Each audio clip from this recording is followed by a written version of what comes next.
You were born into a world already owned, a story written by those who measured life in labor. They told you worth was earned, not remembered, that freedom had a fee, that breath had a cost. You learned to trade your soul for security and forgot that existence itself was inheritance. Here are 9 truths about why we were taught to earn what was already ours. 1. We were not born to work. We were born to wonder. But wonder does not profit, so they replaced curiosity with currency.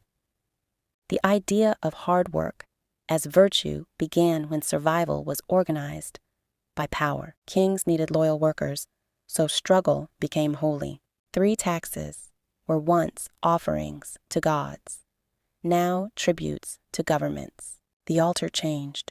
The obedience remained. 4 factories needed bodies, so the system sanctified exhaustion. Labor became identity, and rest became sin. 5 schools were designed to produce workers, not free thinkers. Creativity was trained into compliance. Productivity replaced presence. We were taught that movement proves value, that stillness equals waste. 7 money became the new god, its worship disguised as responsibility. To question it was heresy. 8. Those who owned the land convinced us that ownership equals safety, while the earth quietly gave everything for free. 9.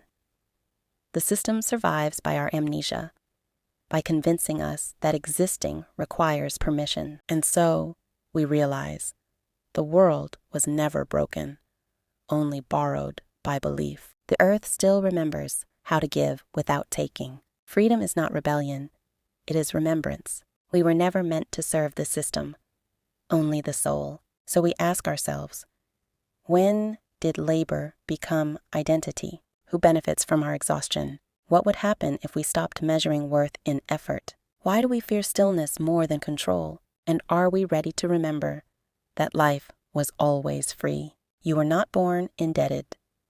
You were born infinite. The moment you stop earning, you begin existing. And that is the revolution the system fears most.